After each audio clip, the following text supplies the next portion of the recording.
Welcome to Module 2.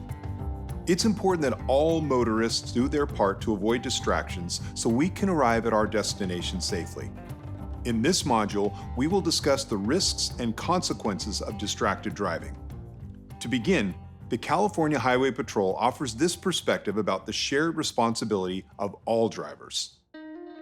Modern mobile technology makes the life of a commercial driver much easier. It also creates distractions, which can have deadly consequences, especially when a vehicle weighing up to 80,000 pounds is traveling at 50 miles per hour. The California Highway Patrol has commercial enforcement units on the road looking out for distracted commercial drivers.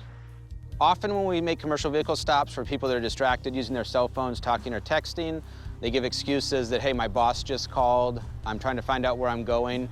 And the bottom line is the call can wait. They can wait till they get where they're going or exit the freeway to a safe location. I think one of the most difficult things is when we go to vehicle collisions involving commercial motor vehicles, a lot of times they're preventable. People a lot of times are distracted, they're not paying attention, and if they've just been watching the road, the whole thing could have been avoided. Commercial drivers are some of the best drivers out on the road. They go through a lot of training. They have to do a lot of testing above and beyond what a person in a passenger vehicle does. They're also held to a higher standard.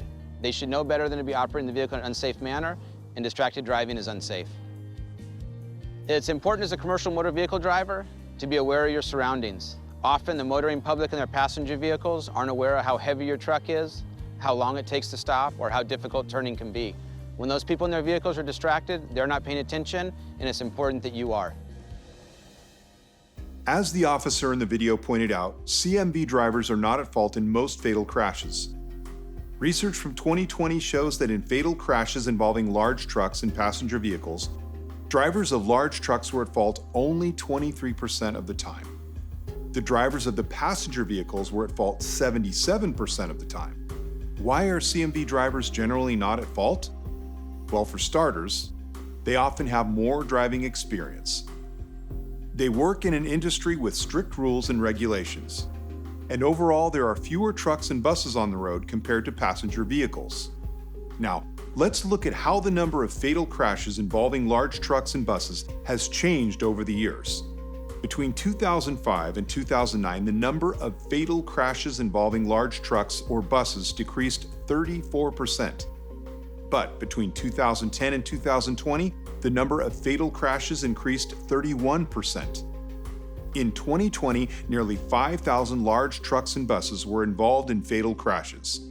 The research didn't specifically state that technology was a factor in the increase, but the amount of technology that's in our everyday lives and vehicles certainly increased between 2010 and 2020.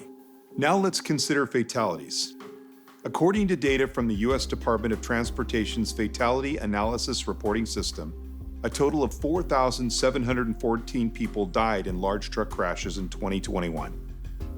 16% of those fatalities were truck drivers or other occupants of large trucks. 15% of fatalities were motorcyclists, bicycle riders, and pedestrians. And 68% of fatalities were the occupants of passenger vehicles. What is the cause of these fatal crashes? The leading cause of fatal crashes is speeding of any kind.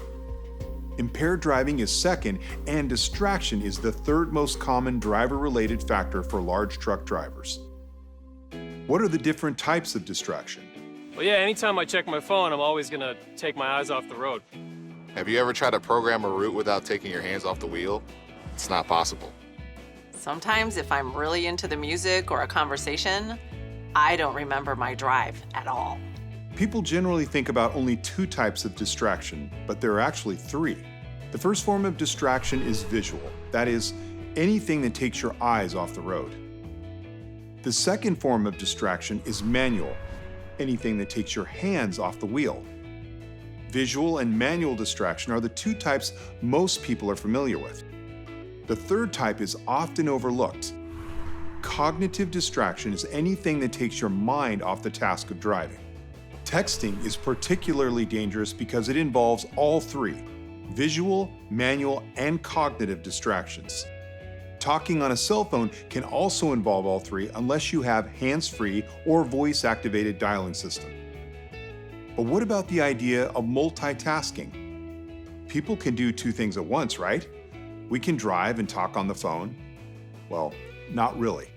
The concept of multitasking is actually a myth. The brain cannot perform multiple thinking tasks at the same time. Instead, the brain switches quickly between the tasks. For example, when driving and talking on your cell phone, your attention switches back and forth from the phone conversation to driving. Your attention to driving becomes secondary to the phone conversation. Cognitive distraction takes many forms, and a few of them may impact you while driving. The first is tunnel vision. Tunnel vision occurs when your field of focus is reduced. Let's take a closer look at how using a cell phone can lead to tunnel vision and what impact it has on your driving. What could you miss in your surroundings when you're using a cell phone? Let's find out in this next activity.